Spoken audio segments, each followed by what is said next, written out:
Henry Walker watched as Daniel Carter climbed out of the truck and began unloading boxes, quiet and efficient. Tommy's face twisted with disdain. This was precisely the kind of issue that warranted the special attention of his family. The burning cross on Marcus's land 3 nights later was just a friendly hello, the way Tommy explained how things worked in their little corner of Georgia. What he couldn't see beneath Marcus's calm demeanor was 20 years of Delta Force training. Controlled lethality disguised by the polite exterior of a civilian. As Tommy's boys circled the farm with their torches, they figured they were spreading fear to just another easy target. But Daniel Carter was about to give them a real education. Before we go any further, let me know in the comments where you're watching from in the world, and remember to subscribe to the channel because tomorrow's story is one you won't want to miss. Gravel crunched under Daniel Carter's boots as he stepped out of the black pickup truck, surveying the 19 acres that were now his. Rolling hills stretched toward a line of old oak trees, their branches forming a natural border between his property and the neighboring farms.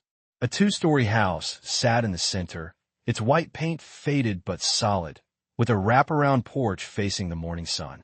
"Not bad," he murmured, pulling his duffel bag from the truck bed. 20 years in Delta had taught him to appreciate simplicity. 4 walls, a roof, and enough space to breathe without anyone peering over his shoulder. The drive from Fort Bragg had taken him through forgettable small towns. But Milbrook had felt different the first time he'd seen it 3 months ago. Maybe it was the way the Chattahoochee River snaked through the valley, or the way the mountains rose like protective walls in the distance. Or maybe he just needed to believe that a place could feel like home. Marcus walked the perimeter of his land, cataloging sight lines and natural cover out of habit.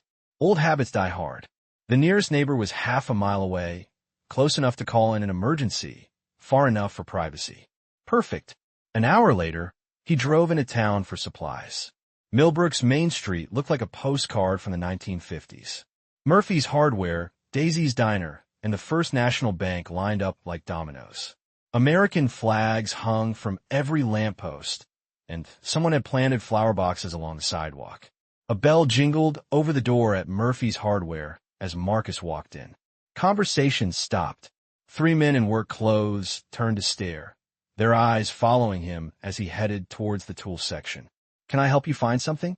The clerk, a wiry man with thinning gray hair, kept his tone neutral. "Thanks, just browsing." Marcus picked out a hammer, some nails, and a deadbolt lock. Basic security measures. At the counter, the clerk rang up his purchases without meeting his eyes. "You the one who bought the Henderson place?" "That's right.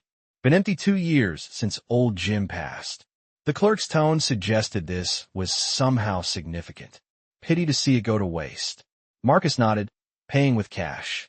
Behind him, he heard whispers that weren't quite quiet enough. 19 acres. Paid cash, I hear. City money, probably. Atlanta, maybe Birmingham. Wonder what he plans to do with all that land. The bell rang again as Marcus left, eyes following him through the window. At Daisy's Diner, he slid into a booth in the corner, his back to the wall. Another old habit. The waitress, a woman in her 60s with kind eyes and neatly coiffed silver hair, approached with a coffee pot. "Afternoon, hon. I'm Martha Lewis. You must be our new neighbor." Her smile seemed genuine, a contrast to the reception at the hardware store. "Daniel Carter. Nice to meet you." "Oh, listen to those manners. Your mama raised you right." Betty poured his coffee, her movements practiced and efficient. "What brings you to our little corner of Georgia? Seemed like a quiet place." Betty's expression flickered, something between sympathy and concern.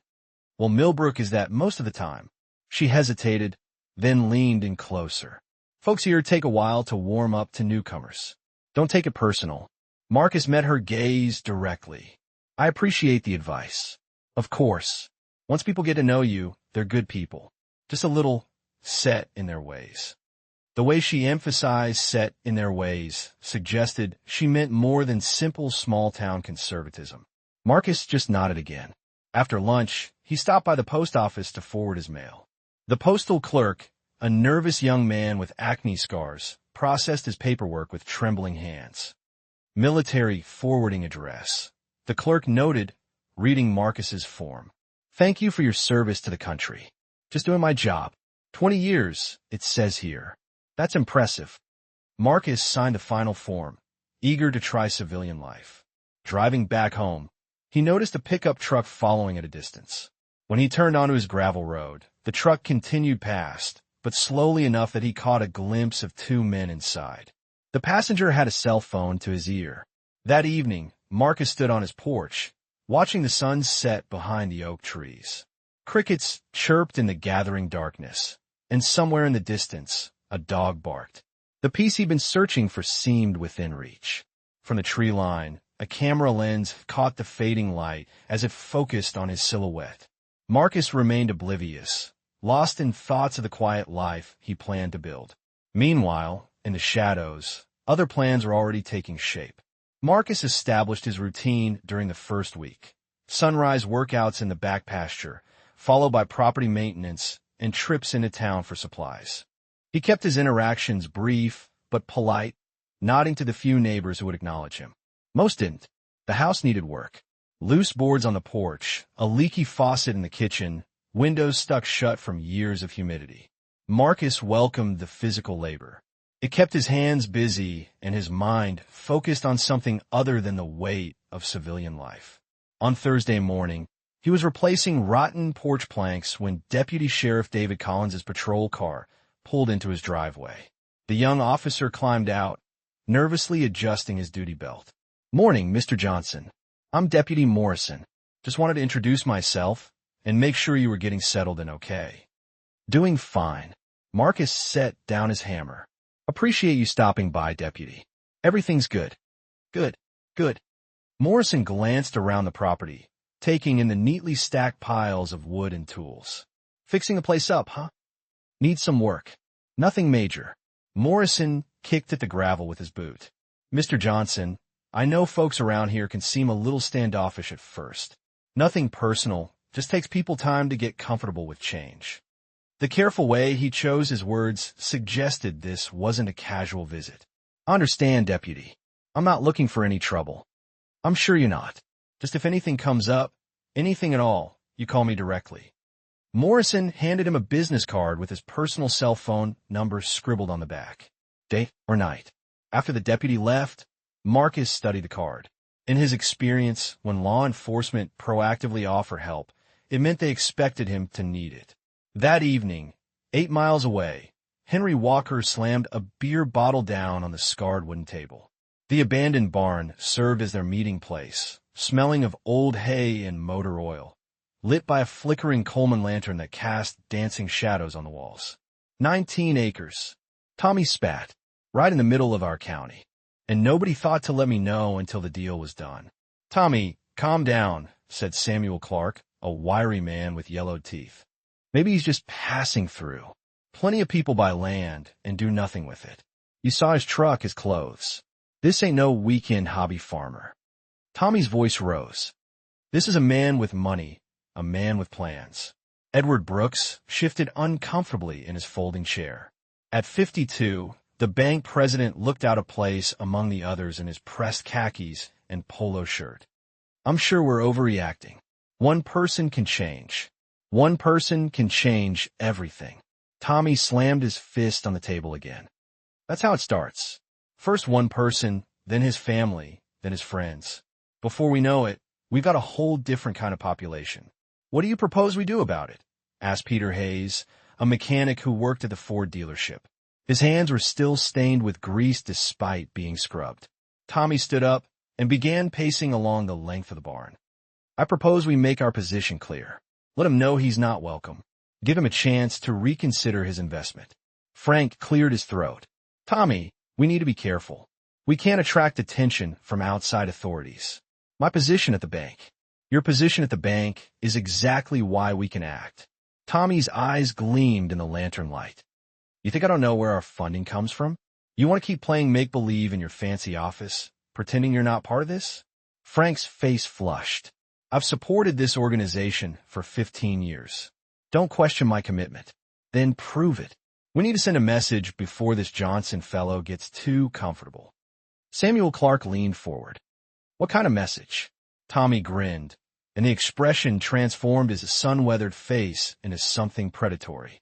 The kind of message that's worked for generations. Start slow. Let him know he's being watched. Then escalate until he gets the point. And if he doesn't get the point, Carl asked, then we'll make it clearer. Frank stood up abruptly. I need to get home. My wife's expecting me. Of course, Tommy said. You run along back to your comfortable life, Frank. Just remember that comfort depends on keeping certain kinds of people in their place. After Frank left, the remaining men huddled closer. Tommy outlined his plan in a low voice, their voices blending with the night sounds outside the barn. An owl hooted in the darkness, and somewhere in the distance, a train whistle echoed through the valley. None of them noticed the small figure watching from behind the grain silo. Martha Lewis, out searching for her lost cat, and discovering something far more disturbing. The next morning, Marcus discovered the first sign. A wooden cross, not even 2 feet tall, had been erected in his front yard overnight. It wasn't burned, but the message was clear enough. He pulled it from the ground and examined the construction. Amateurish, but intentional. Someone wanted him to know he was being watched. Marcus carried the cross to his workshop and placed it on his workbench. 20 years in the military had taught him to recognize patterns of escalation. This was step 1 in someone's plan. He opened his laptop and began typing notes into a secure document. Date, time, description of incident, potential suspects based on yesterday's observations in town, old habits from intelligence gathering in hostile territories. Document everything. Trust no memory. Prepare for what's coming. Outside, a pickup truck drove slowly past his driveway for the 3rd time that morning. Marcus noted the license plate number and added it to his file. The game had begun, though his opponents didn't yet realize they were playing with someone who had spent 2 decades mastering it. Over the next 2 weeks, the harassment escalated with methodical precision. Marcus's mailbox was knocked over twice, forcing him to reset it in concrete. The tires on his truck were slashed while he was grocery shopping, forcing him to call a tow truck and endure the knowing glances of the townsfolk who gathered to watch. The phone call started on a Tuesday. Heavy breathing, racial slurs, and veiled threats delivered in disguised voices at all hours. Marcus documented each incident with military precision, but he didn't report them. Deputy Sheriff Morrison drove by more frequently, slowing as he passed the property, a look of concern on his face. On Friday afternoon, Marcus needed supplies from Murphy's Hardware, replacement hinges for the front door, and a new deadbolt lock. The familiar, wiry clerk from his first visit rang up his purchases with a nervous air. Having some security problems? The clerk asked, his eyes flicking to the heavy-duty lock. Just being cautious. As Marcus headed for the door, a burly man in work clothes blocked his path. The man's face was flushed, whether from anger or alcohol was unclear. You the one who bought the Henderson place? The man said. It wasn't a question. That's right. Marcus kept his tone neutral, recognizing the confrontational stance. Henry Walker. The man didn't offer his hand. Been hearing a lot about you around town. I hope it's good things. Tommy's laugh sounded rough. Depends on your point of view. Some folks think you made a mistake coming here. Think you might be happier somewhere else. I'm happy where I am. Are you now? Tommy stepped closer, and Marcus caught a whiff of beer and tobacco. Thing is, happiness can disappear real quick when you ain't in your proper place. The hardware store went silent. Other customers pretended to examine merchandise while straining to listen. The clerk had stopped pretending to work altogether. And where exactly do you think my proper place is? Marcus asked. Atlanta, Birmingham, Detroit, plenty of places more suited for your kind of people. Marcus felt the familiar calm that preceded violence. Blood pressure dropping, vision sharpening, time slowing down. My kind of people don't play coy. You know exactly what I mean. Tommy's voice grew louder. This is a decent community, a family community. We don't need outsiders coming in and changing things, bringing their problems with them. What problems are those? Crime, drugs, the kind of trouble that follows certain people wherever they go.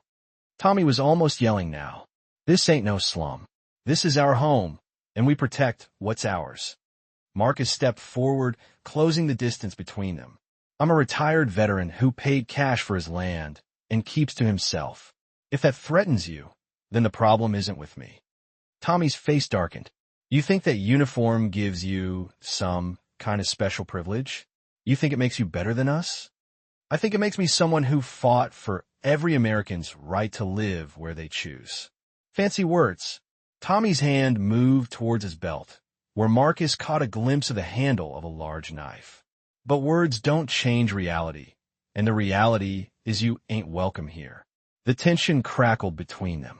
Marcus calculated angles and distances, noting the positions of the other customers and the exits. 20 years of combat experience had taught him to end confrontations quickly when they were unavoidable. But this wasn't a battlefield, and the civilian consequences were different. Marcus took a step back. I appreciate you making your position clear, he said calmly. Now you know my position. I'm staying. Tommy's eyes narrowed. We'll see about that. Marcus moved past him towards the door. Yeah, we will. That evening, Marcus called his sister Clara Carter in Atlanta. Her voice immediately brightened at the sound of him. Marcus, I was wondering when you'd call. How's the new place? Complicated. He sat on his porch, watching the sun set behind the oak trees. Had an interesting conversation in town today. What kind of interesting? Marcus hesitated. Clara Carter could always read him, even over the phone. The kind that reminds you not everyone appreciates. Change. Marcus, her voice sharpened with concern. Are you in some kind of trouble? Nothing I can't handle. That's not what I asked. Are you safe? I'm fine, Clara Carter. Just navigating small-town politics. Small-town politics usually don't make you sound like you're planning a military campaign. She paused. You know you can come stay with me in Atlanta. My spare room is always open. I'm not running from this. I'm not asking you to run. I'm asking you to be smart. If people are threatening you. Nobody's threatening me, Clara Carter. Okay, someone might have suggested I'd be happier somewhere else, but that's their problem, not mine. Clara Carter was silent for a long moment. Promise me something. If things get worse, if you feel like you're in real danger, you'll call me. Don't try to handle everything yourself like you always do. I promise. After they hung up, Marcus performed his nightly security check. Locking doors, securing windows, clear lines of sight from every room. He retrieved his sidearm.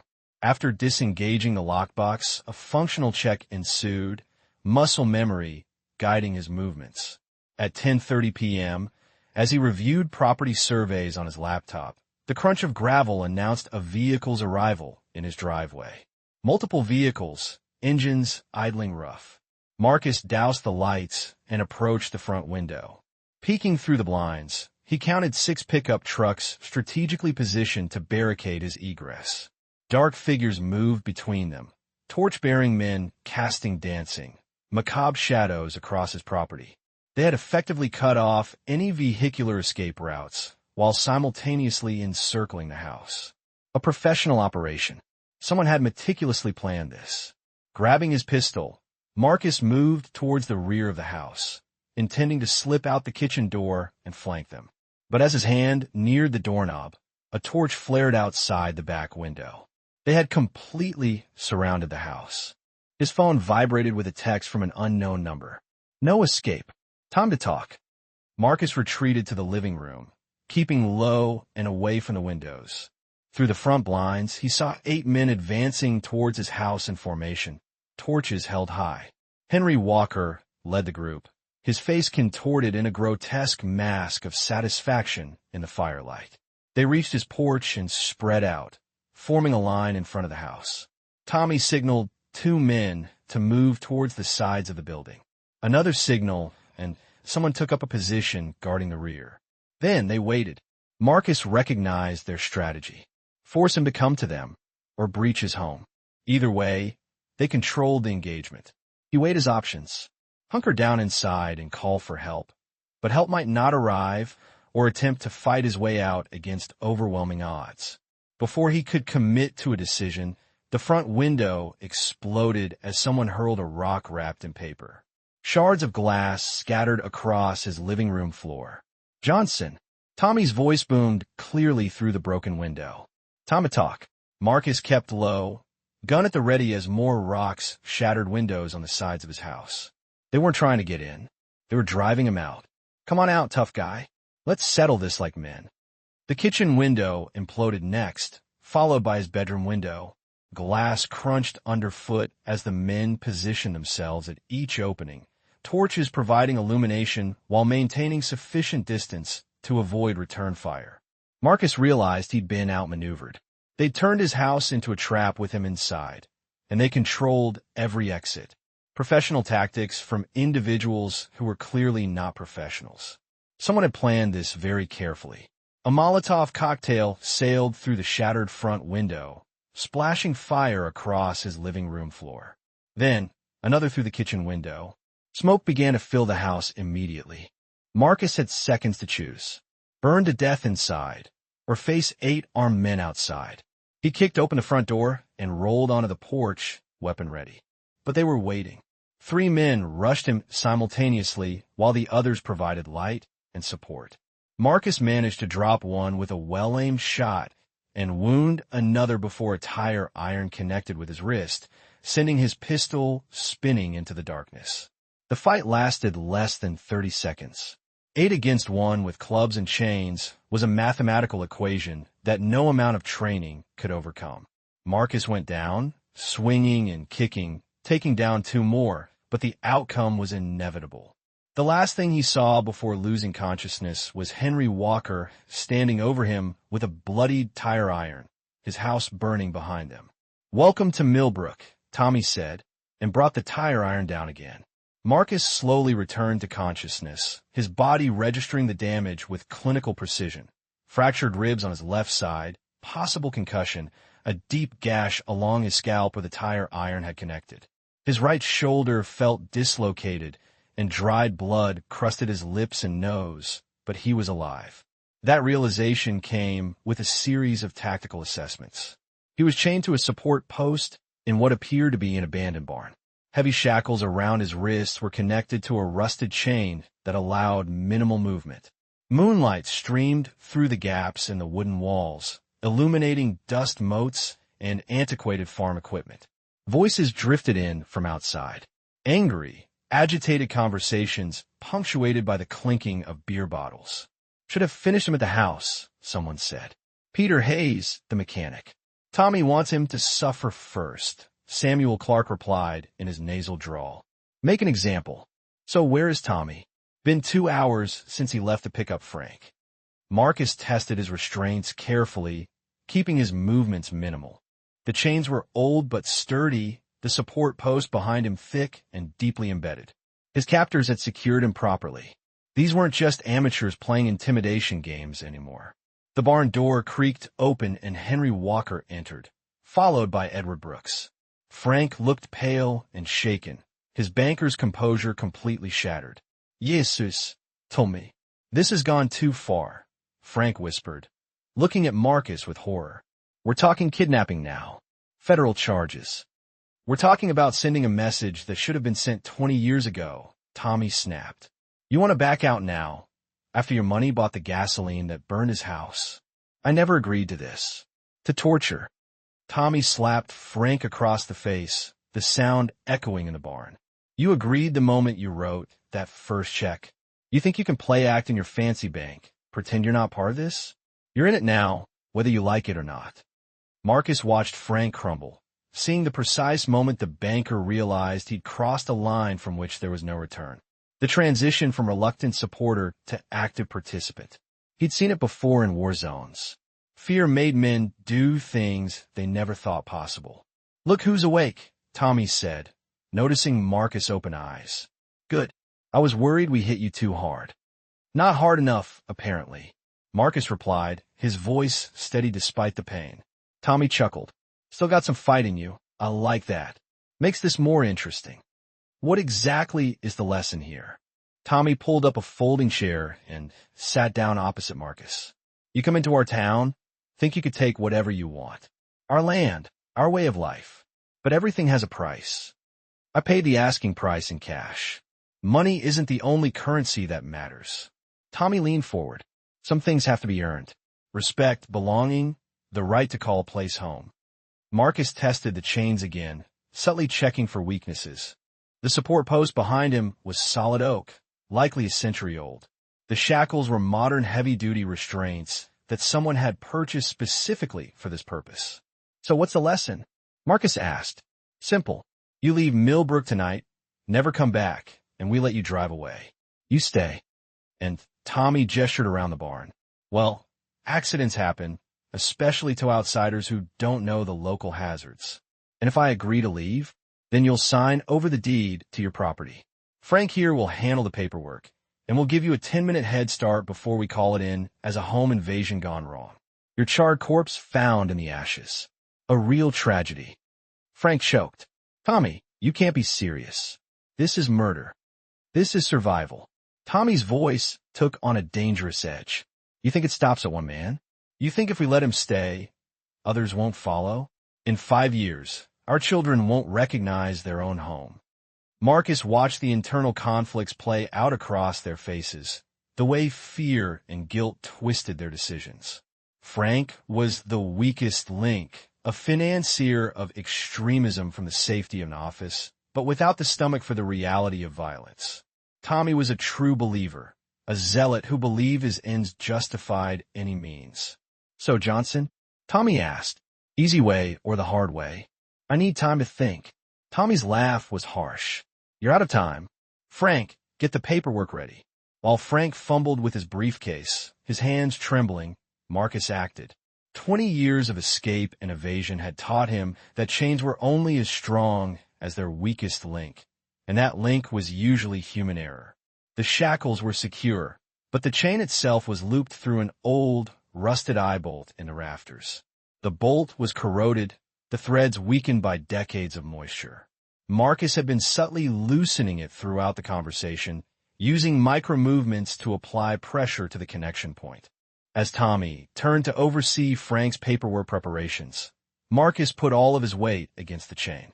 The eye bolt ripped free from the rotten wood with a sharp crack, sending him stumbling forward with 6 feet of heavy chain still attached to his wrists. He's loose. Samuel Clark shouted from a doorway. Marcus swung the chain like a flail, catching Peter Hayes in the chest, dropping him instantly. Tommy lunged with a knife, but Marcus grabbed his arm and drove a knee into his gut, doubling him over. Frank screamed and ran for the door, only to be met by Samuel Clark with a shotgun. Nobody move. Marcus froze, the heavy chain dangling from his hands. Tommy was gasping at his feet. 4 against 1, and they still had weapons. But he was no longer chained to a rafter, and the odds had just improved considerably. Drop the chain, Ray ordered, his voice shaking. Sure, Marcus said with a mirthless grin. But before I do, there's something you should know. I'm not some random victim you can bully. Marcus' voice dropped to a deadly whisper. I'm a Delta Force operator with 20 years of experience hunting down guys exactly like you. And now I know who you are, where you live, and what you're capable of. The barn fell silent, save for Tommy's ragged breathing. So here's what's going to happen, Marcus continued. I'm walking out of here tonight, and then I'm going to show you what a real lesson looks like. Ray's finger tightened on the trigger, but the hesitation had cost him his advantage. Marcus moved, using Tommy as a human shield while closing the distance. The shotgun blast roared, tearing gaping holes in the barn wall as Marcus drove the chain-wrapped fist into Ray's temple. The fight was over in 30 seconds. When it ended, Fermin lay unconscious on the ground, and Marcus stood alone in the moonlight, still wearing his chains, but no longer anyone's prisoner. He picked up Ray's shotgun and Frank's briefcase and walked into the night. Behind him, the barn held the evidence of their conspiracy and 4 men oblivious to what they had unleashed. The hunter had become the hunted, and the real lesson had only just begun. Marcus spent the first hour after his escape removing the shackles with tools stolen from the barn's workshop. His military training included escape and evasion techniques, but more importantly, it had taught him patience. Haste led to mistakes, and mistakes got people killed. By dawn, he had established a temporary base of operations in an abandoned hunting cabin nearly 5 miles from his burned-out property. The cabin was on state land, out of sight from any road, with clear lines of sight in every direction. He'd located it during his initial survey of his property. Always know your terrain. Another lesson from Delta Force. First priority was intelligence gathering. Marcus opened Edward Brooks's briefcase and spread the contents across the cabin's rickety table. Bank statements, property deeds, and most importantly, a membership list for an organization called the Milbrook Heritage Association. 12 names with addresses, phone numbers, and what appeared to be financial contribution amounts. Henry Walker lived on Elm Street in a double-wide mobile home. Samuel Clark had an apartment above his auto parts store. Peter Hayes owned a modest house on the edge of town. Each name was accompanied by a full profile. Frank had apparently compiled them for insurance purposes. Real names, employment histories, family members, criminal records. Marcus photographed every document with his phone, then uploaded the files to an encrypted cloud server he'd maintained since leaving the military. Old habits from intelligence work. Always have a backup. Always assume your primary location is compromised. Next came reconnaissance. Marcus spent 2 days conducting surveillance on each target, moving through Milbrook like a ghost. 20 years of operating in hostile territories had taught him how to become invisible, how to dress like a local, how to move without drawing attention, how to observe without being observed. Henry Walker followed a predictable routine. Morning beer run to the gas station, afternoons at Ray's auto parts store, evenings at Murphy's bar. He lived alone, with no family nearby, and his mobile home sat on an isolated lot with minimal security. Samuel Clark opened his shop at 8 every morning and closed at 6 every evening. He lived alone upstairs, save for weekend visits from his kids from his ex-wife. The building was old and dilapidated with poor locks and multiple entry points. Peter Hayes worked erratic hours at the Ford dealership, but spent most evenings at home with his wife and teenage daughter. His house had a security system. Marcus noted the company's stickers on the windows, but the installation looked amateur. Meanwhile, across town, Henry Walker was discovering that his troubles had compounded exponentially overnight. He sat in Ray's auto parts store, nursing a beer and a splitting headache, while the other surviving members of the group tried to process what had happened. He was military, Carl said for the 5th time, holding an ice pack to the bruises on his ribs. Real military, not some weekend warrior. We know that already, Tommy snapped. Don't turn him into Superman. Superman couldn't have broken those chains and taken down 4 armed men in 30 seconds. Superman couldn't have broken those chains and taken down 4 armed men in 30 seconds, Ray muttered, his left eye swollen shut. Edward Brooks hadn't said a word since they'd gathered that morning. He sat huddled in a corner chair, staring at his hands as if they belonged to someone else. Frank. Tommy's voice took on a dangerous edge. You still with us? Frank slowly looked up. My briefcase is gone. Everything was in there. Names, addresses, financial records. So what? There's nothing illegal about a heritage association. The bank records show payments to you, Tommy. Payments for activities. If that stuff gets into the wrong hands. Tommy stood up, pacing the cramped office. We'll find this Johnson guy and finish what we started. Where do we find him? Carl asked. His house is burned down, his truck's impounded. As far as everyone knows, he's either dead or gone. He's not dead, and he's not gone. He's still out there somewhere, planning something, who knows what. Tommy's paranoia was escalating by the hour. Maybe he's watching us right now. The men instinctively glanced towards the windows, but the afternoon sun had turned the glass into mirrors, reflecting only their own worried faces. Maybe we should just call it off, Ray suggested. Cut our losses. Lay low for a while. Tommy whirled around. Call it off? You think he's going to call it off? You think he's going to forget what happened and just go on with his life? What's he going to do? He's just one man. One man with military training and a vendetta, Carl said. Tommy's voice rose louder. One man who knows who we are and where we live. One man who just proved he can get out of any trap we set.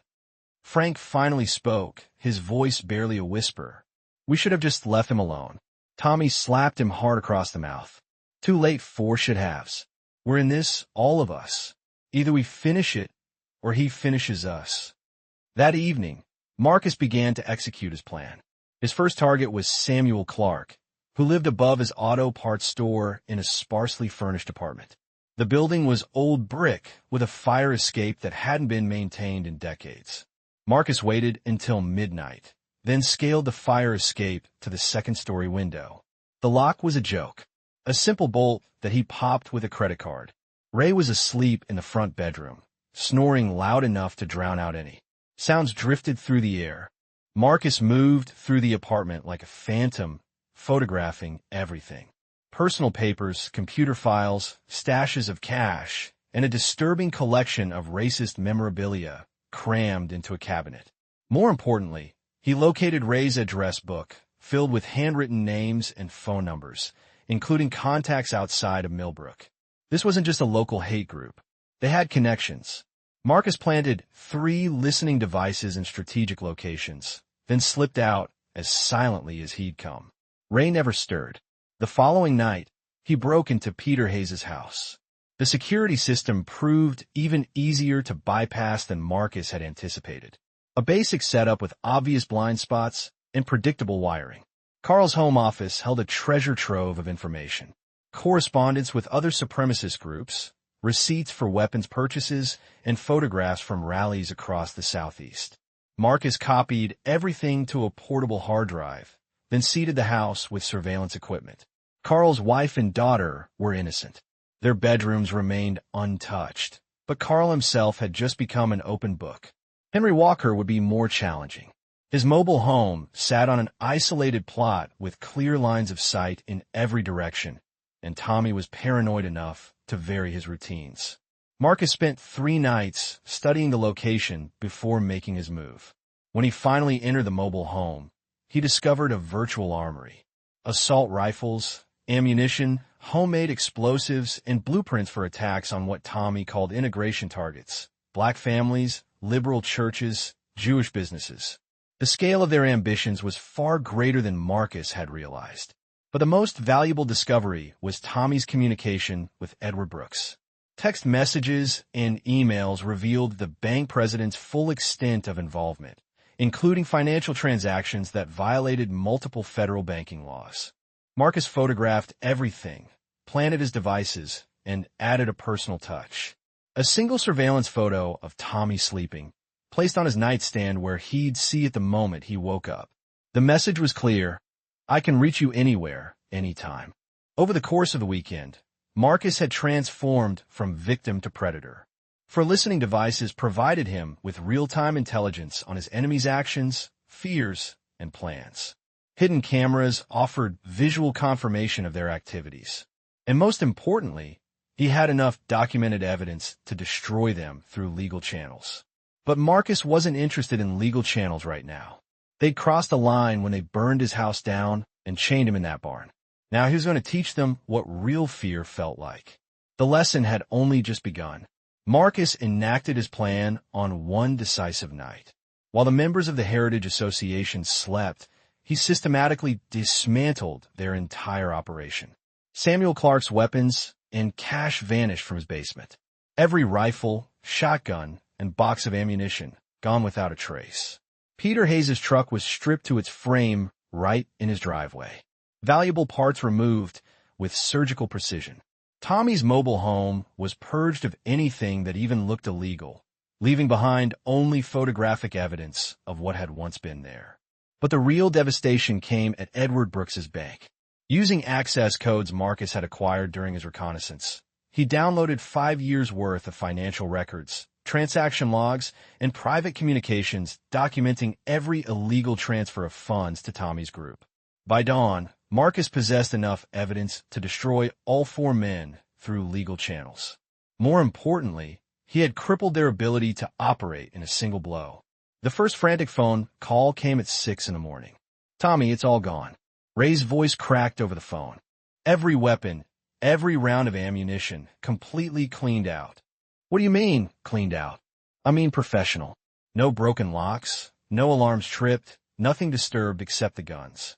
It's like they never existed." Tommy felt his stomach clench. "Check your truck." "My truck's fine. It's in." Ray stopped, then gasped. "Oh my God. Oh no. Carl's truck, look outside." Tommy glanced out the window of his mobile home toward Peter Hayes' place across the lot. Where Carl's pickup had been parked, now sat a bare chassis, stripped of its engine, transmission, wheels, even the seats. The husk looked like a mechanical skeleton bleached by scavengers. "He hit all of us," Tommy whispered. Same night, same operation. By noon, the full extent of their losses became clear. Edward Brooks had discovered the breach at the bank and was hyperventilating in his office, staring at computer logs that showed massive data transfers he hadn't authorized. 5 years of records, Frank gasped into the phone. Transaction histories, personal communications, everything. He got all.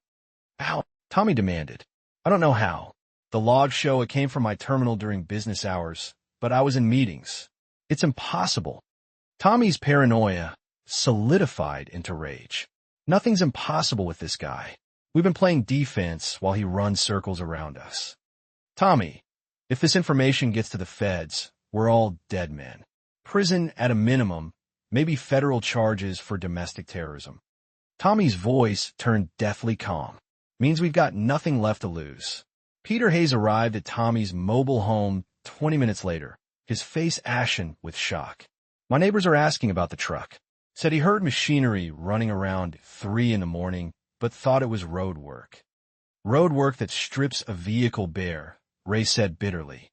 This Johnson guy's got military training, professional equipment, and he's making us look like amateurs.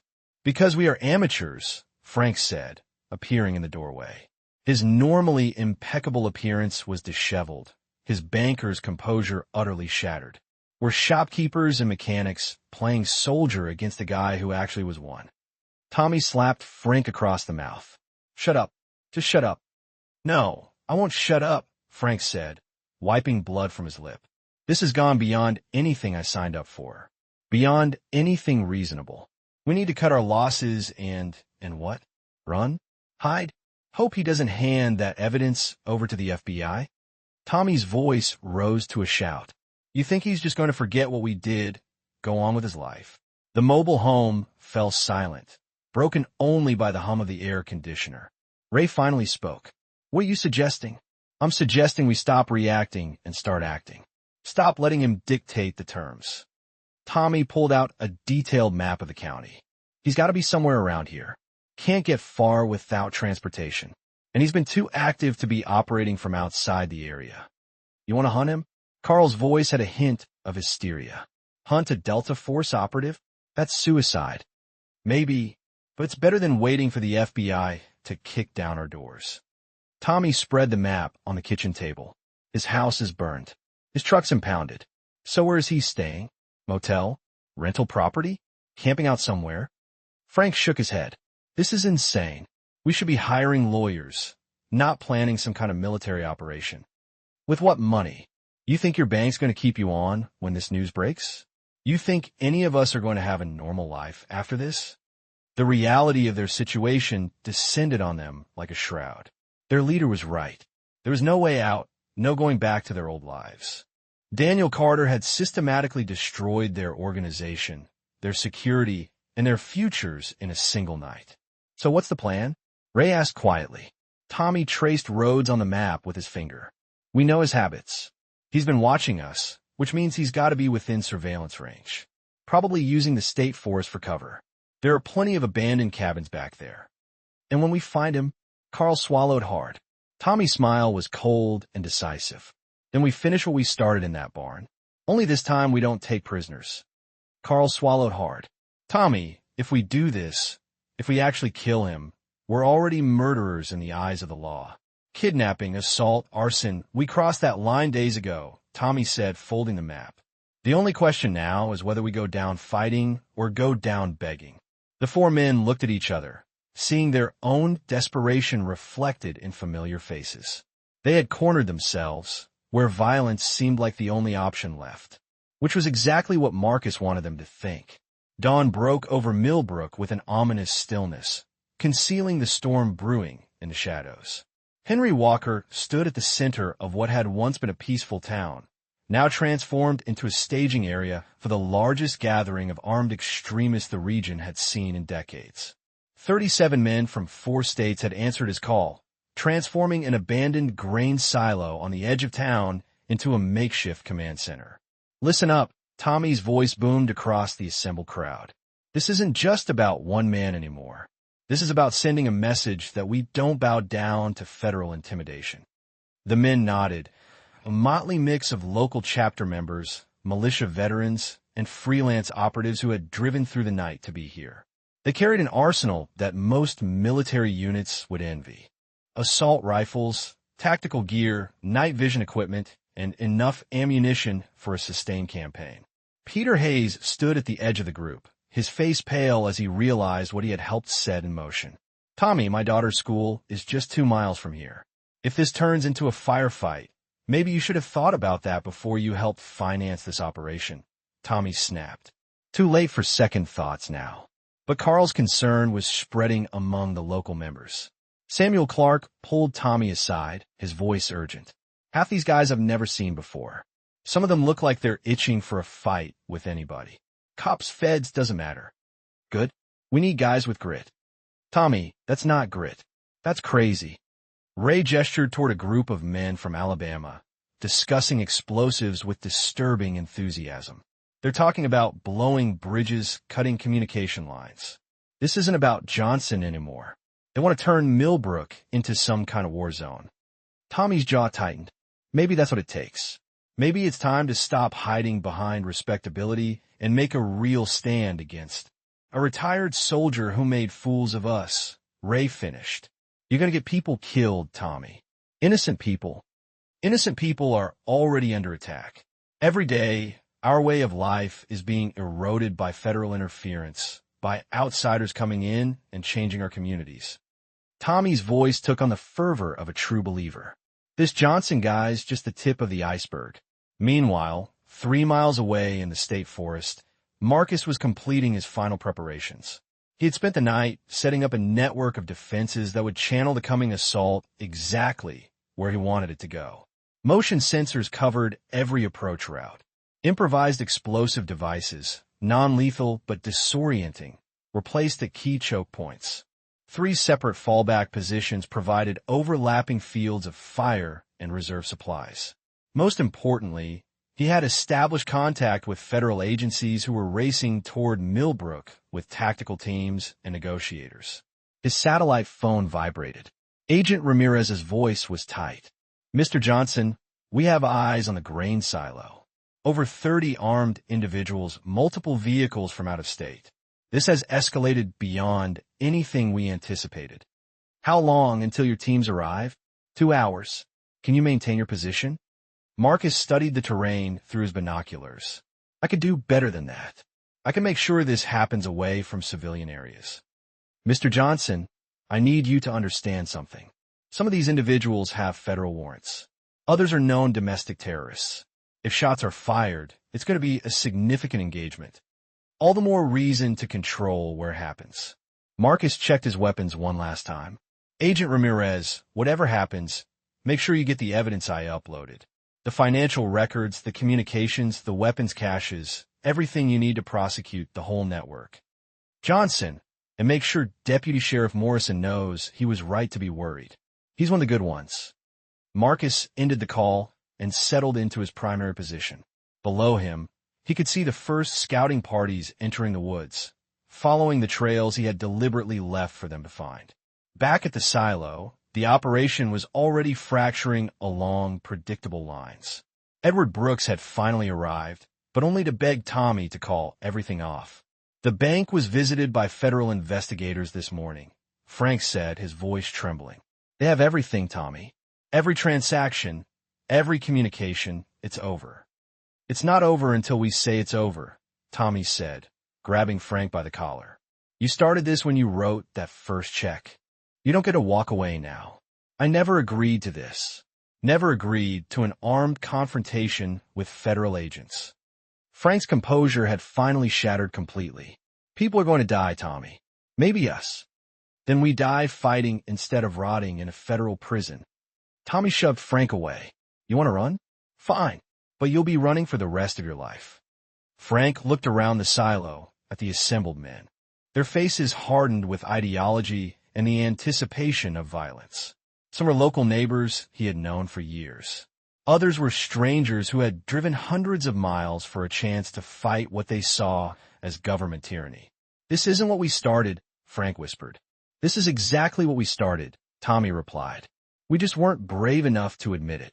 Peter Hayes overheard the exchange and felt something break inside him. His daughter Sarah would be getting out of school in 6 hours. His wife Mary was at work at the grocery store, completely unaware that their quiet town had become a powder keg. "I'm out," Carl announced, loud enough for everyone to hear. "My family isn't worth this." Some of the local men looked uneasy, but the out-of-state militants just laughed. "Family man getting cold feet," one from the Tennessee group called out. "Maybe you should stay home with the women and children." Carl's face flushed, but he stood his ground. "My daughter is more important than your cause." "Your daughter's going to grow up in a country you won't recognize if we don't take a stand now," Tommy said. "But go ahead, run home. Hide behind your family while other men do what needs to be done." The psychological pressure was working exactly as Tommy intended. Shame and peer pressure had kept these men in line for years, and he wasn't about to let them defect now when everything was on the line. But cracks were forming in the foundation of his command. The local men were having second thoughts, while the outside agitators were pushing for maximum violence. The coalition was unstable, held together only by Tommy's momentum and force of personality. Marcus watched through his binoculars as the first teams entered the woods. They moved with reasonable tactical discipline, but they were operating in unfamiliar terrain against an opponent who had spent days preparing the battlefield. The lesson was about to reach its final chapter. The assault began at dawn with Tommy's voice crackling over a borrowed military-grade radio. "All teams, this is command. The target is somewhere in Grid Alpha 7. We sweep from north to south. No gaps, no mercy." Marcus watched through his binoculars as 37 armed men fanned out across the forest in a loose skirmish line. They moved with surprising discipline for civilians, but they were stepping into a terrain he had spent days preparing. Motion sensors gave him real-time data on their location, while hidden cameras showed him their faces. Some determined, others visibly nervous about. They registered 4. The first explosion came 20 minutes after they moved in. An improvised explosive device blew chunks of earth and rock sky high. The sound, a whistling shriek, was even more terrifying than gunfire, scattering the eastern flank and signaling their prey wasn't running. "Contact!" Someone yelled over the comms. "IED. No casualties, but we're taking fire." Marcus hadn't fired a shot yet. It was all a figment of their panicked imaginations. But that panic was exactly what he wanted, to make them waste ammunition on ghosts while he controlled the tempo.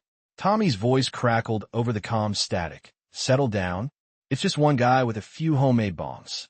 Hold formation and keep moving." But the formation was already dissolving as the teams sought cover from an enemy they couldn't see. The Alabama group charged ahead too far, too eager for a fight, while the locals hesitated, suddenly realizing this wasn't the simple manhunt they'd imagined. Marcus detonated the second mine as the lead team passed through a natural choke point between 2 ridges. This time, he added the crackle of small arms fire from remote control devices, creating the illusion of multiple shooters in elevated positions. Multiple targets. High ground. East and west. The comms exploded with overlapping reports. "We're caught in a crossfire." No. Tommy's voice now carried a definite edge of strain. "Maintain discipline. He's trying to trick you into thinking there's more of them." But his men were already diving for cover, returning fire at empty positions, while Marcus watched from 600 meters away through the scope of his rifle. He had a clear shot on Tommy. Could end this with a squeeze of the trigger, but that would make him a killer instead of a protector. And these men needed to face justice in a courtroom, not a grave. Marcus keyed his comms, broadcasting on their frequency. "This is Daniel Carter.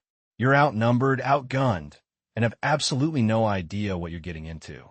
Last chance to surrender." The response was immediate and predictable. A storm of bullets directed into nothingness. Marcus gave a grim smile. They had just exposed their positions and wasted ammunition on empty woods. Meanwhile, back at the warehouse command center, Edward Brooks monitored the comms traffic with growing horror. What had started as a simple manhunt was turning into a firefight with a trained operative who seemed to be everywhere at once. Tommy, called him back. Frank pleaded over the comms. This is insane. He's tearing them apart. Shut up, Frank. We got him pinned. Pinned? He's running circles around them. Listen to your comms, traffic. Peter Hayes stood beside Frank, his face ashen as he listened to his neighbors and friends screaming panicked reports over the airwaves. Ray's team is scattered. Alabama group is lost. And that's just in the first 20 minutes. They'll regroup, Frank said, but his voice lacked conviction. They'll regroup, or they'll just keep stumbling into traps until someone gets killed. The question hung in the air as another explosion echoed through the woods, followed by more confused chatter about multiple targets and sophisticated defensive positions. Deep in the forest, Marcus executed his tactical retreat precisely as planned. The assault teams were spread thin, disoriented, and growing desperate to engage an enemy who refused to stand and fight.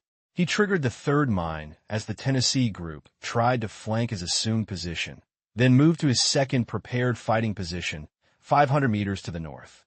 Motion sensors gave him a picture of the enemy's uncoordinated efforts, but their unfamiliarity with the terrain was working against them. He's moving north. Tommy's voice carried a new urgency. Teams 4 and 5, cut him off. Don't let him reach the logging road. Marcus smiled. The logging road was exactly where he wanted them to go. A kill zone he'd prepared with overlapping fields of fire and no cover. But first, he needed to lure them in completely.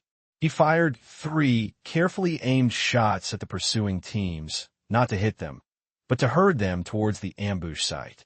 The bullets cracked close enough to send the men diving for cover and shouting coordinates into their comms. Contact. North. He's running towards the road. All teams converge at Grid Alpha 9. We got him cornered. Marcus watched through his scope as the teams abandoned their careful search pattern and raced towards the logging road exactly as he'd hoped. Tactical discipline collapsed as individual groups raced to be the first to engage, creating gaps in their formation and negating their numerical advantage. The first team to reach the logging road consisted of 3 men from the local chapter, Samuel Clark, Peter Hayes' neighbor, and a kid who couldn't have been more than 19 years old. They approached the road cautiously, weapons at the ready, oblivious to the fact they were walking into a prepared ambush. Marcus had no intention of killing these men, but he needed to neutralize them. He detonated a stun grenade hidden in the roadside brush, then fired accurate shots that sent them scrambling for cover behind trees that provided insufficient protection. We're pinned down. Need support. He's controlling the road. More teams rushed to their aid, abandoning the search pattern to reinforce what they thought was a decisive engagement. Within minutes, 25 armed men were clustered along a 400-meter stretch of logging road, giving Marcus exactly the target he'd engineered. He keyed his comms again.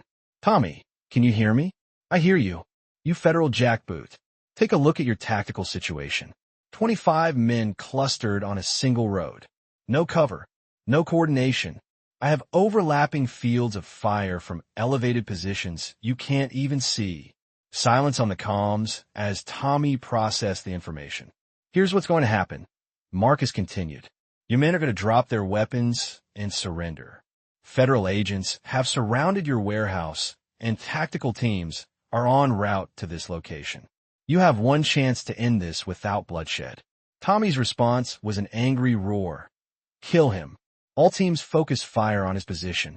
The forest erupted in gunfire as more than 30 weapons opened fire simultaneously. Trees splintered, rocks sprayed sparks, and the air filled with the whine of ricocheting bullets.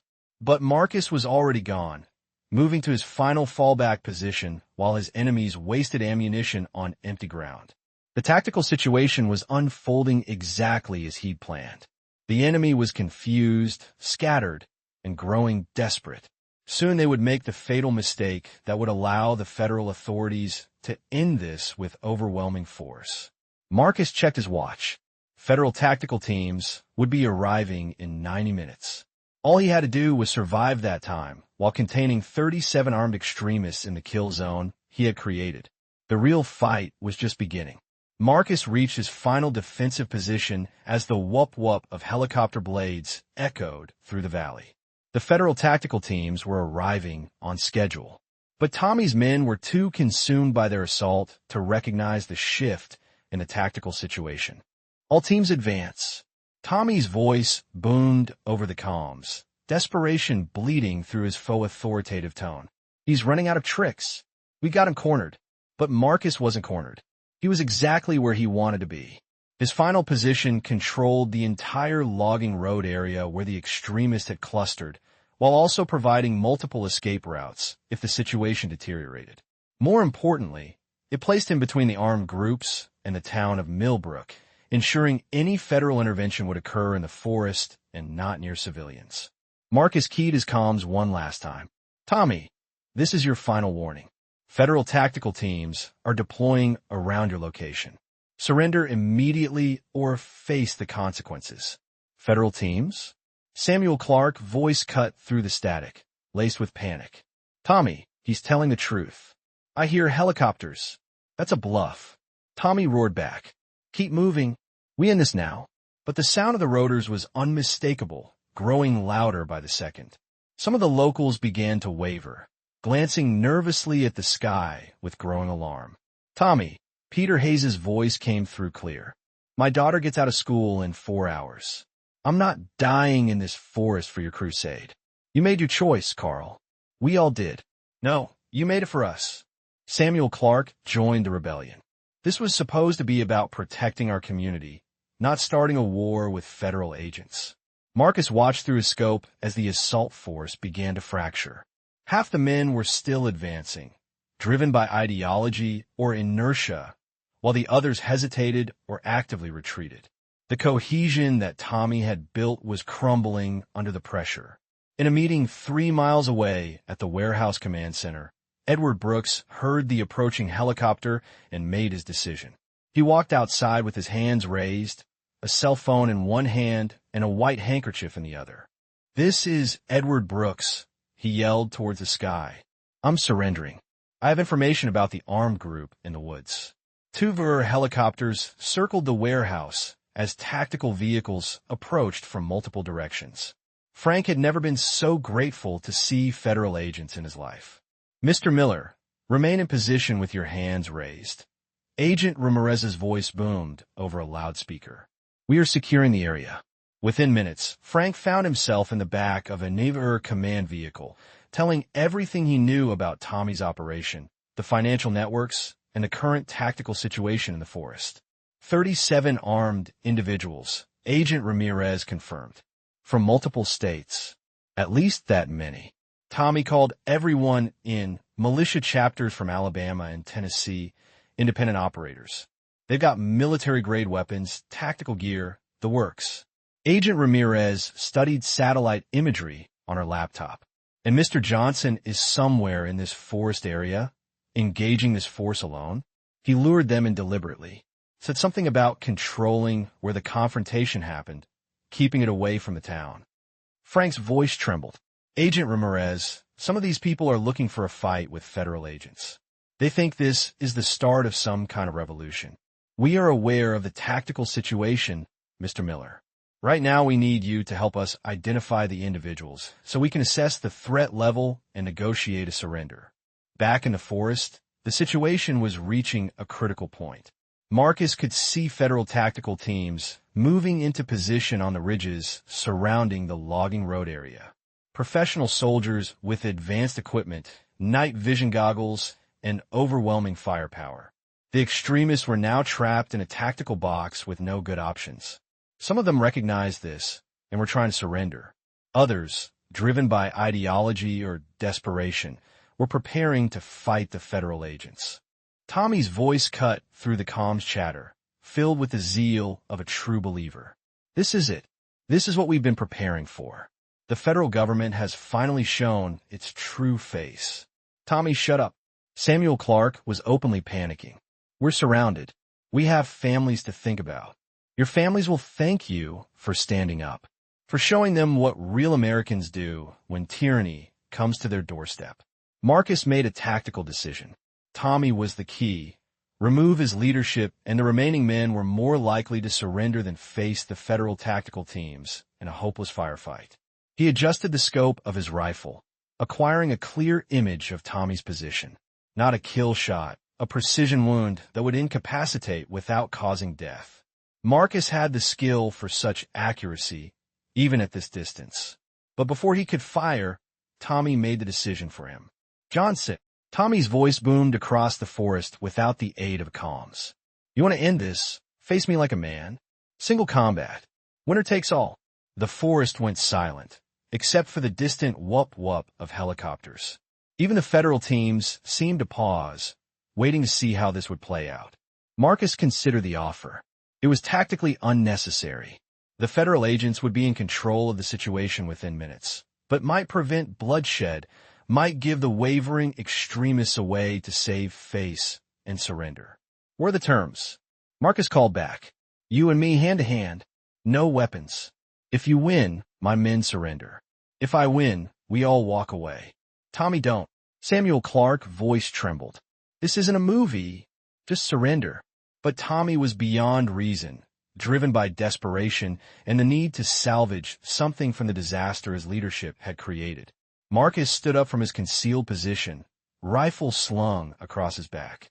"Federal agents, hold your positions. I'm going to end this." "Mr. Johnson, do not engage." Agent Ramirez's voice crackled in his ear. "We have the situation under control." Agent Ramirez, 37 desperate men with military-grade weapons are a significant threat to your tactical teams. Let me end this without a firefight. Marcus stepped out from his position, hands raised, moving towards the open ground where Tommy was waiting. Around them, armed men on both sides held their fire, understanding that the next few minutes would determine whether this ended in handcuffs or body bags. Tommy stepped out from behind his cover, his face contorted with rage and something close to madness. 20 years. I've been waiting 20 years for this moment. 20 years watching our country be destroyed by people like you. This doesn't have to end like this, Tommy. Your men have families. They don't need to die for your ideals." "My ideals?" Tommy gave a bitter laugh. "My ideals are the same ideals my grandfather fought for. Keeping our community safe from outsiders who want to change everything we've built." They circled each other in the open ground. Two men representing everything the other despised. Around them, weapons remained trained, but fingers were off triggers. "Last chance," Marcus said softly. "Stand down. Let your men go home to their families." Tommy's answer was a wild charge, fists swinging with desperate fury. But desperation was no match for 20 years of military training. Marcus sidestepped the attack, caught Tommy's arm, and brought him crashing to the ground with clinical efficiency. The fight was over in seconds. Tommy lay unconscious in the dirt while his followers stared in stunned silence. "It's over," Marcus announced to the forest. "Drop your weapons and surrender. No one has to get hurt anymore." Rifles clattered to the ground as the men raised their hands. The standoff was over, not with a climactic battle, but with the simple realization that they had been outmatched from the beginning. Federal agents moved in to secure the scene, and Marcus finally allowed himself to breathe. The immediate aftermath unfolded with the efficiency of a well-rehearsed federal operation. Marcus watched from the edge of the clearing as the 37 men were processed, searched, and loaded into transport vehicles. Some went quietly, shoulders slumped in defeat.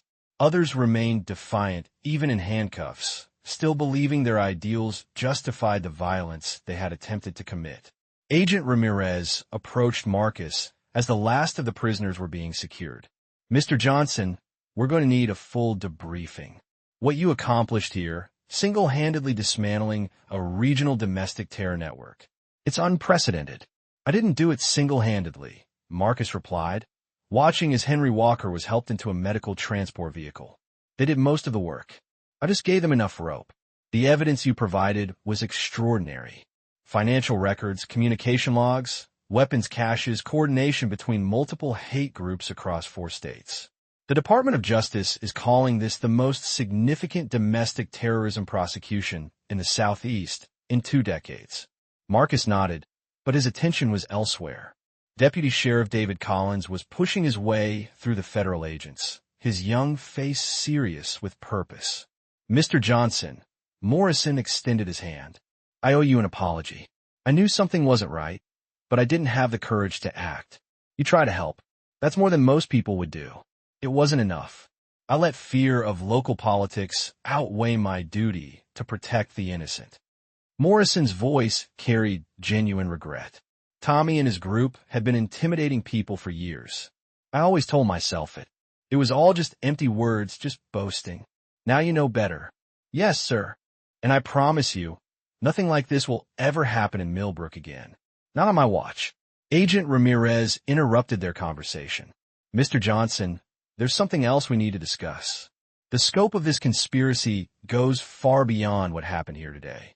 She led him to the FBI command vehicle, where a laptop displayed organizational charts and communication networks sprawling across multiple states. "Using the intelligence you gathered, we've identified cells in Tennessee, Alabama, North Carolina, and South Carolina. All connected, all coordinating activities." "Coordinating how?" "Funding, weapons transfers, shared training facilities, even personnel swaps.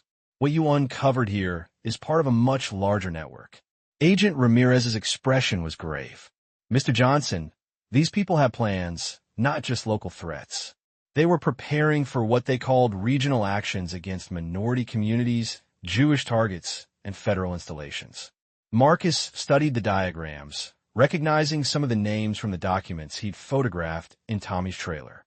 Based on their communications, the timeline suggests they were planning to escalate operations within the next 6 months, starting with what happened to you, then expanding to systematic intimidation campaigns across multiple counties. But now their entire network has been compromised. Arrests are being coordinated across 4 states as we speak. By tonight, we'll have dismantled the largest domestic terror plot in regional history. The magnitude of what had been averted was immense. Marcus thought of all the families who would never know how close they'd come to being targets. All the communities that would remain safe because one night of violence had been met with systematic justice. Meanwhile, in Milbrook Town Square, Martha Lewis stood amidst a small crowd of residents who had gathered to watch the federal operation unfold. News vans were arriving from Atlanta and Birmingham, drawn by reports of a major domestic terror bust. "Betty, did you know?" Martha Phillips, who ran the flower shop, asked about Tommy and his crew. Betty weighed her answer carefully. She'd had plenty of suspicions, but nothing concrete until she'd seen the meeting at the barn. "I knew Tommy was full of hate. Didn't know how far he'd go with it. Thank God for that, Mr. Johnson. Standing up to them when the rest of us were too scared. Takes courage to do the right thing when you're outnumbered." Betty agreed. "Question is, what do we do now? How do we make sure our town doesn't breed this kind of poison again?" The question hung in the air as they watched the federal agents process evidence and take statements. Milbrook would survive this day, but healing would take much longer. Back at the command post, Marcus received a call that changed everything. Clara Carter's voice was tight with anxiety as she spoke from her car. "Marcus, I'm an hour outside Milbrook. I've been driving since I saw the news report. Are you safe?" "I'm safe, Clara Carter. It's over." "Over, Marcus? The news said you single-handedly took on an army of white supremacists. That doesn't sound like over. That sounds like something that'll follow you for the rest of your life."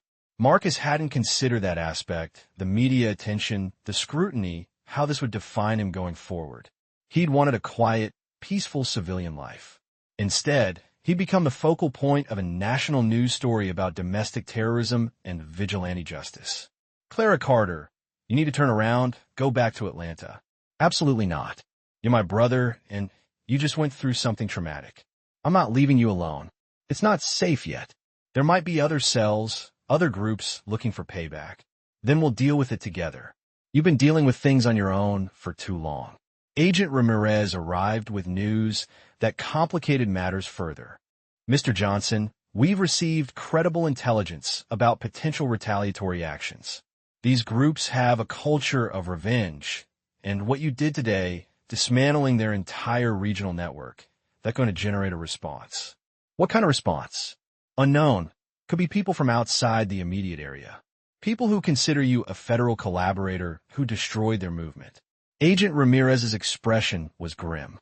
We recommend immediate relocation and protective custody. Marcus felt his carefully planned retirement slipping through his fingers. For how long? Indefinitely. These groups have long memories and access to resources we're still mapping. The irony wasn't lost on him. He fought to protect the right to live in peace in Milbrook, and now his victory meant he couldn't safely live there. Deputy Morrison overheard the conversation and stepped forward. Agent Ramirez, with all due respect, Mr. Johnson has a right to stay in his community if he chooses, and if he stays, he'll have the full protection of local law enforcement. Deputy Morrison, local law enforcement, was part of the problem until today. Not anymore. Morrison's youthful face was determined. I've spoken with the sheriff. We're requesting state assistance to investigate every deputy, every officer, every local official. Anyone who enabled this conspiracy will face justice. Marcus appreciated the gesture, but he understood the reality. Rural law enforcement couldn't protect him from a determined regional conspiracy, and federal protection meant living as a prisoner of his own success. His phone rang again. Clara Carter was calling from the town limits. Marcus, I can see the roadblocks. I'm coming in whether you like it or not. Clara Carter, no arguing. We're family. Family sticks together. As Marcus ended the call, he realized the real climax hadn't been the shootout in the woods. It was this moment when he had to decide what kind of life he wanted to build from the ashes of his confrontation with hatred.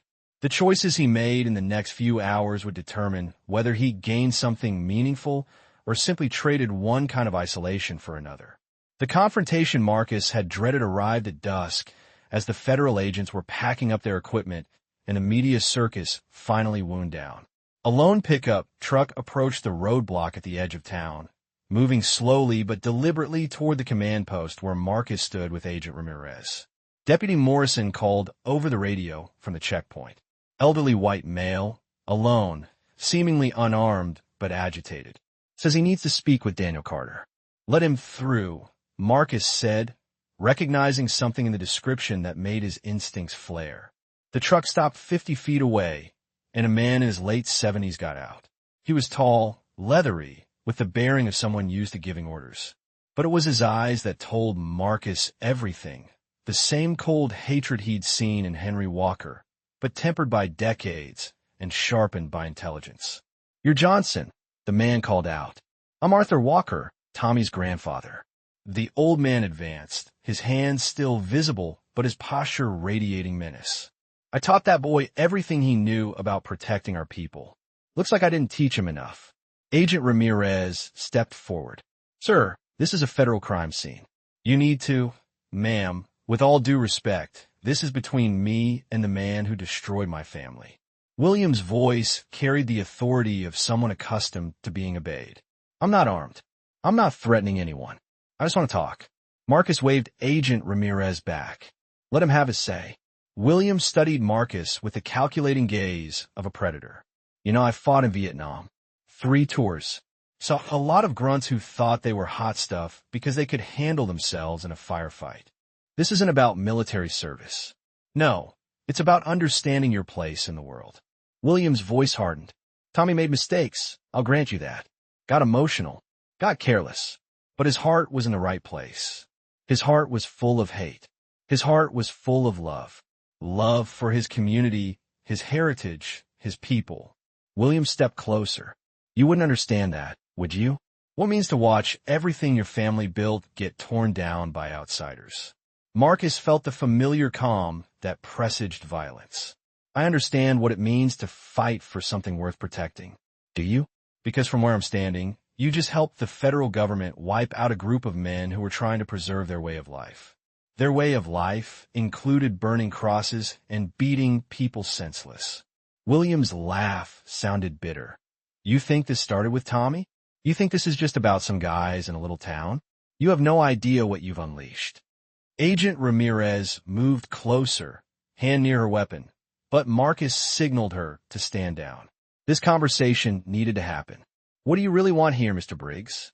I'm here to tell you that Tommy was just a branch on a very old tree. Cut one branch, two more will grow back. You think arresting 37 men is going to change anything? William's eyes glinted with satisfaction. All you've done is prove we were right to prepare for war. There's no war. There's just a handful of bitter old men who can't accept that the world has changed. Change, has it? William pulled out his phone, showing Marcus a string of messages. 43 different phone numbers from across 7 states, all asking how they can help Tommy's family, all wanting to know who was responsible for exposing their operation.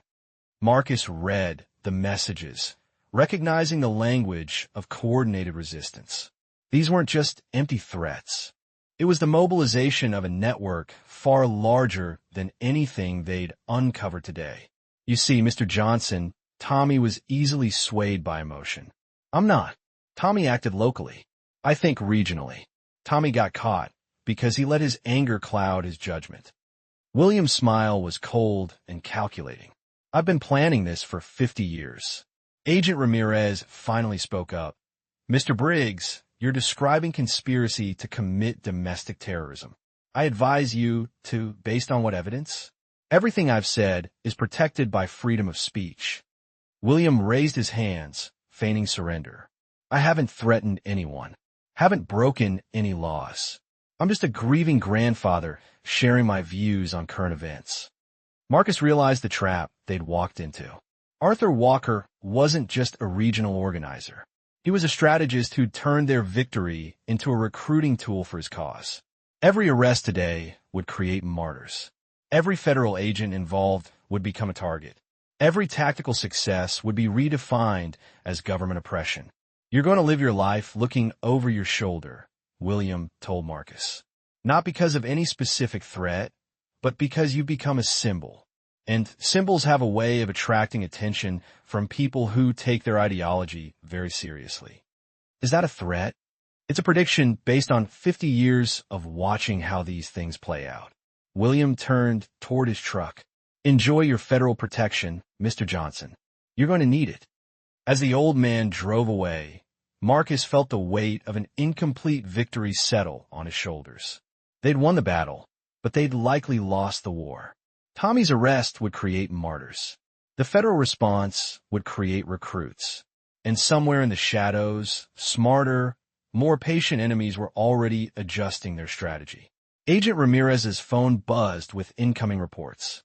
Mr. Johnson, we're getting chatter on monitored channels. Multiple groups are discussing Johnson as a priority target. This is escalating beyond what we anticipated. Marcus looked toward town, where Clara Carter was waiting for him at Martha Lewis's diner. His sister had driven 8 hours to be with him, expecting to find her brother safe and victorious. Instead, she was going to find him caught in a war that was just beginning. The real question wasn't whether he'd won or lost today. It was whether the price of victory had been worth paying. Epilogue. 6 months later. Marcus stood on the rebuilt porch of the farmhouse, watching his niece and nephew chase fireflies in the yard, while Clara Carter prepared dinner in the kitchen behind him. The house looked different now. Reinforced windows, upgraded security system, clear lines of sight in every direction. But it was still home. Uncle Marcus, look. Jamal, age 8, held up a mason jar with 3 fireflies blinking inside. I caught the fastest ones. Good job, buddy. But remember to let them go before bedtime. Why? Because they belong outside with their families. Clara Carter appeared in the doorway, wiping her hands on a dish towel. Dinner's ready, and before you ask, yes, I made enough for Betty when she gets here. Marcus smiled. Martha Lewis had become a regular visitor, bringing casseroles and town gossip in equal measure. She'd also become an informal liaison between Marcus and the community, helping to bridge the gap that his confrontation with the extremist had created. Any news from Agent Ramirez today? Clara Carter asked. As a matter of fact, there is. Rare good news at that. Marcus pulled out his phone. Arthur Walker was arrested this morning. Turns out his 50 years of planning weren't as sophisticated as he thought. Clara Carter's eyes widened. What happened? The old man made the mistake every extremist makes. He underestimated federal intelligence capabilities. While he was busy trying to recruit new members and plot revenge, the FBI was tracking every communication, every financial transaction, every meeting. Marcus scrolled through Agent Ramirez's message. The evidence you provided led them to the financial networks that connected everything. Bank records, arms purchases, communication patterns. Once they had the thread, they unraveled the whole sweater. Marcus felt a surge of satisfaction in his chest. Turns out William's grand strategy was just a poorly secured conspiracy that the feds have been watching for years. The federal investigation's been lifted for 6 months. Martha Lewis's car pulled up to the driveway, her headlights slicing through the encroaching darkness. She emerged with her usual burst of energy, carrying a covered dish and practically bouncing with excitement. Did you all hear the news? That nasty old man got arrested. FBI agents swarmed his house this morning. Betty bounded up the porch steps with more spring than usual. Sheriff Morrison said they found enough evidence to charge him with sedition. We just heard, Clara Carter said. Betty, you seem awfully cheerful. Good riddance, that man's been poisoning this county for 50 years. His father was in the Klan. His son was in the Klan, and he raised Tommy to carry on the family tradition. To see him finally face justice. Betty grinned ear to ear. It's like Christmas. They gathered around the kitchen table, and the conversation naturally drifted to the morning's arrests. Betty had the inside scoop from her network of church mothers and town gossip. Turns out he wasn't half as smart as he thought he was, she said, passing around a plate of cornbread. Sheriff Morrison said the FBI was reading his emails before he even sent them. All the talk about being patient and strategic. He was using the same encrypted messaging app every other extremist group uses.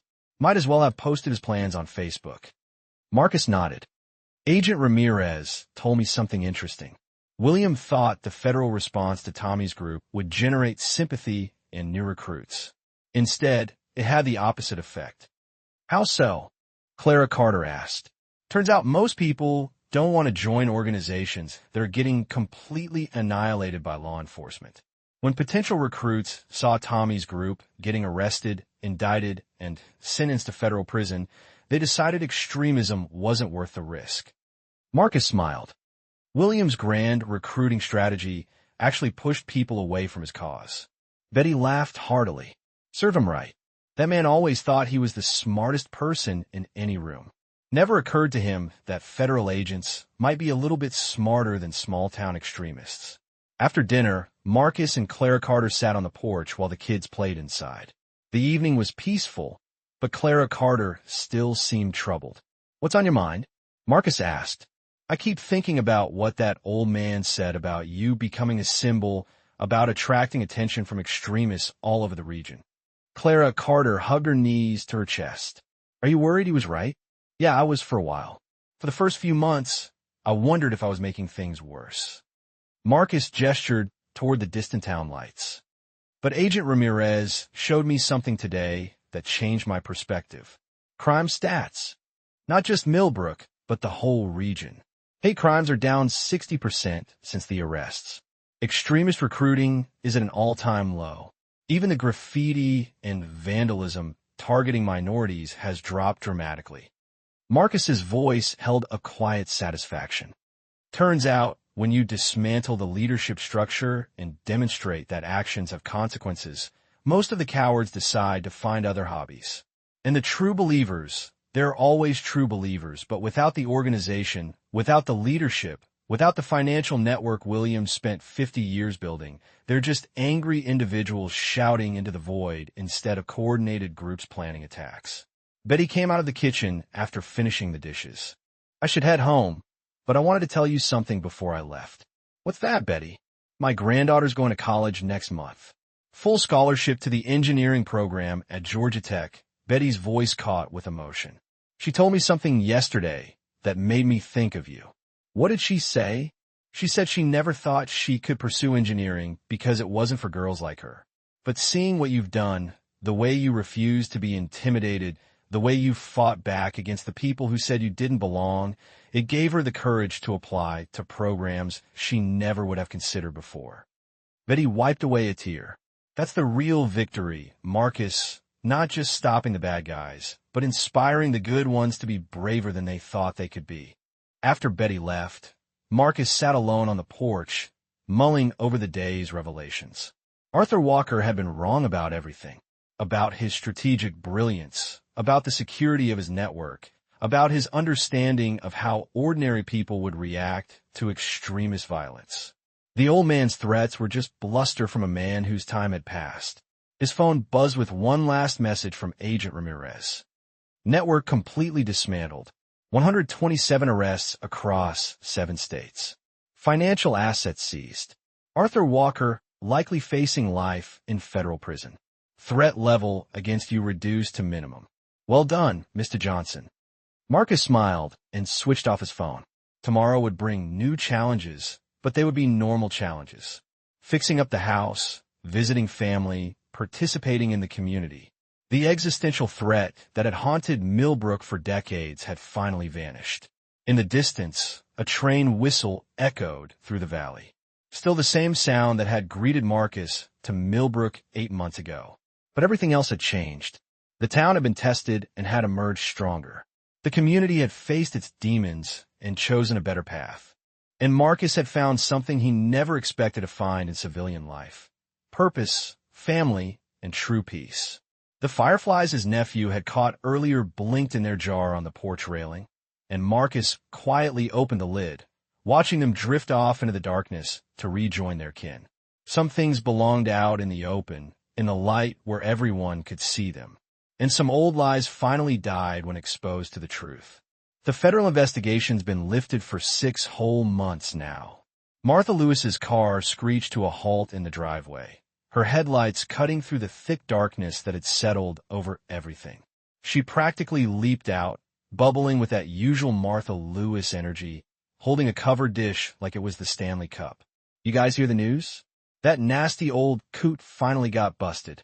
The FBI swarmed his place this morning like ants on a dropped donut.